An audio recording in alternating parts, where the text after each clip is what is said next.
lot of checks and a lot of X's, but to break it down, the correlation between season openers and the playoffs, it does matter.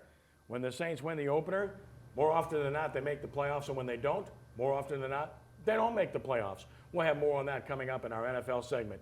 Ken Trahan, sportsNOLA.com. The Saints getting ready to open the 2016 season this Sunday against the Oakland Raiders. Let's take a look at the 2016 New Orleans Saints schedule. And it's a very interesting schedule on many fronts, not the least of which is it starts off with 4 teams that the Saints should compete with. Well, and frankly, in my estimation, they have to be 3-1, and if they are, they have a chance at a winning season in the playoffs. Anything less would be problematic because it's murderer's row after the bye week. And let's talk about that first and foremost.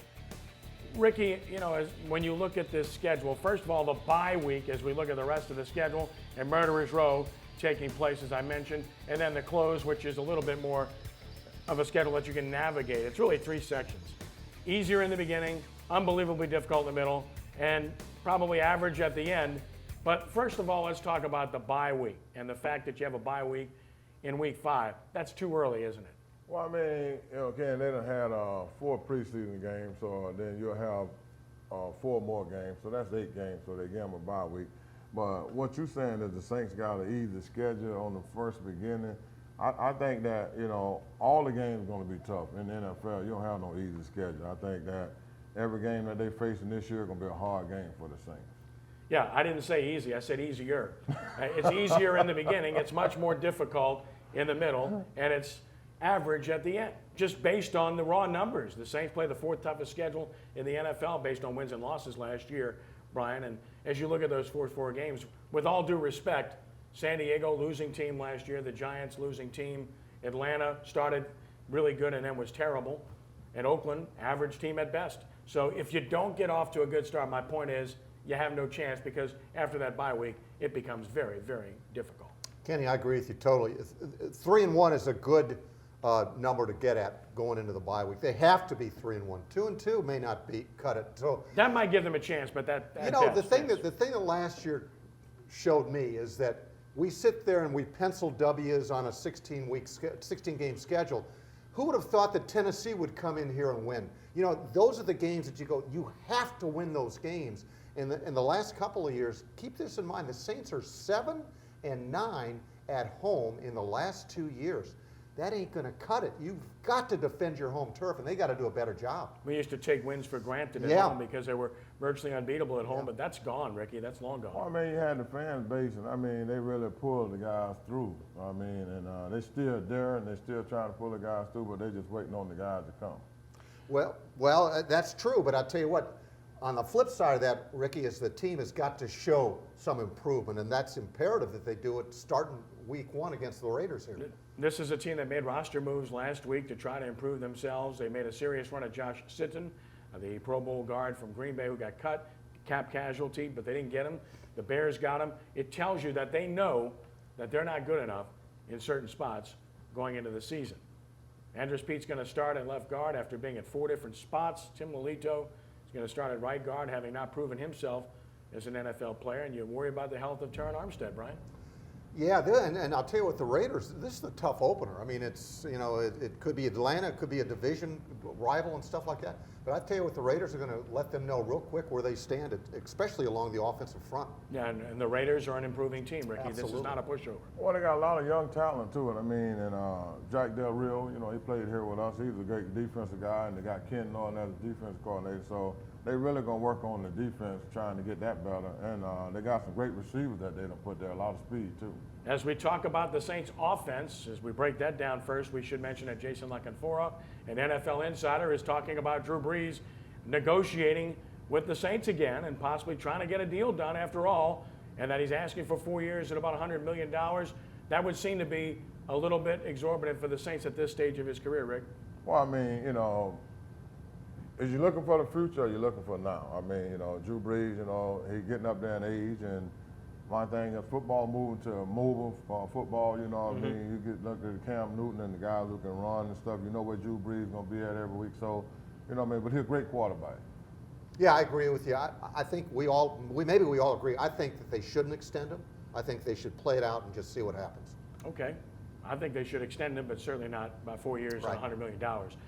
let's talk about what the Saints have accomplished on offense with Drew Brees. Of course, they've been an elite football team for a long time. The numbers do not lie. When you look at the overall productivity on offense, they've never been lower than 6th total in the NFL with Drew Brees at the helm, and they've never been lower than 12th in scoring in the NFL over a decade with Drew Brees at the helm. And that is, of course, with a team that never did run the ball all that well. So there's no doubt that he's a great quarterback, and there's no doubt that he's been one of the very best consistently. No one's debating that. Ricky, it's all about how much money you want to spend at a certain level of a player's career.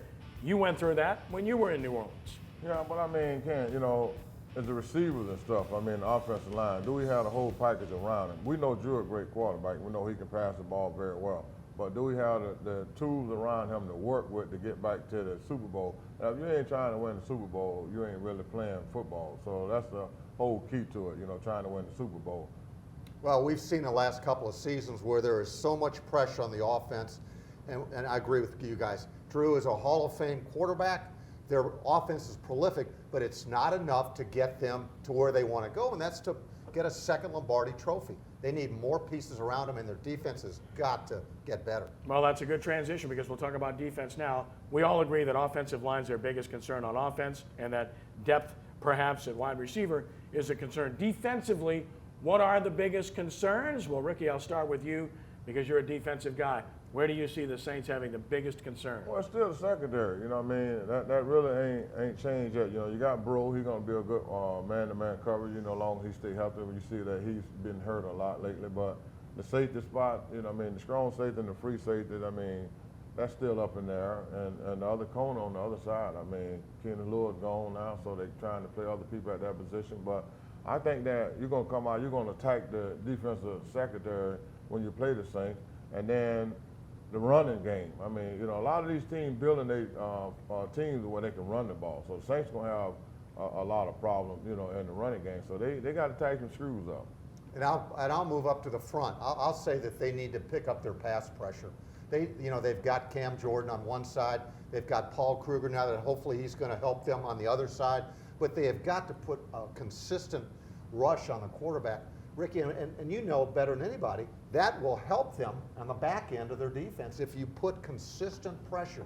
You don't have to sack people, but you've got to disrupt that quarterback and get him out of that comfortable zone that he gets in, you know? Yeah, and then not on that, no, Brian, you got to have him where he got to throw the ball on rhythm. If Right. he can sit back there and wait the guy to get open, he's going to pick you apart. And that's anybody. Drew Brees got the same thing. If he can sit back there and have time, he can beat anybody. But the thing about it is they're not giving him time. So what the Saints got to do is not give the other quarterback time. Right, you make your secondary that much better if you can generate some pressure. And when you're playing a whole bunch of young corners, as the Saints will do on the other side, pressure is virtually essential. And whether that happens or not remains to be seen. I'm curious, Brian, because Adebawle, unproven, has some ability. You mentioned Kruger. We know Cam Jordan's a solid player, but can they generate enough pressure? And Nick Fairley, I mean, they're going to have to not only get it from the outside, they're going to have to get it from the inside too. And Fairley's going to have to step up and show why he was a #1 pick a few years ago with the Lions. You know, it's all about pass pressure for me. And Ken, you said it best. It'll make that back end help a lot better for those young guys. You're going to have to be patient. You're going to have to be patient with these young corners because they're going to make mistakes. One of the real pleasures we've had over the past month or so at sportsNOLA.com and at SaintsHallOfFame.com is having a panel of 8 guys that have been around the Saints pretty much forever select our top 50 players in New Orleans Saints history. We began the countdown at number 50 a few weeks back. We've now worked our way to the top 10, and here's a look at numbers 10 through 6 all time in New Orleans Saints history, best players. There's a good look at numbers 10 through 6. Pat Swilling at number 10, Vaughn Johnson at number 9, Deuce McAllister at number 8, Marcus Colston at number 7, Archie Manning at number 6. So we'll have our numbers 5 through 1 being unveiled over the next few days at sportsNOLA.com and SaintsHallOfFame.com, and we'll have number 1 coming up on Saturday. There's a certain guy on this panel whose name's going to show up at some point on there, and obviously you know who that might be. And the other 2 guys sitting here had something to do with this. So it's always fun. And Ricky, obviously, there's a lot of really good players. It's hard to put guys in terms of numbers. And these numbers, by the way, were averaged out among the 8 people who selected. So anytime you look at the great players in Saints history, you pretty much know who the top 10 or 15 are. Then you got a list of about 50 or 60 that surely deserve consideration. Yeah, and I mean, had a lot of great players that come through here. You know what I mean? I've been here since '81. I've seen a lot of great ones, and before me, I kind of kept up with Archie Man and Chuck Munch and them. You know, Tony Galvin and them. So they had some great players that come through here. I missed the old days in '67 days. I didn't know nothing about the Saints then, John Gilling, all those guys, but I've been keeping up with them since '81. Well, check it out at sportsNOLA.com.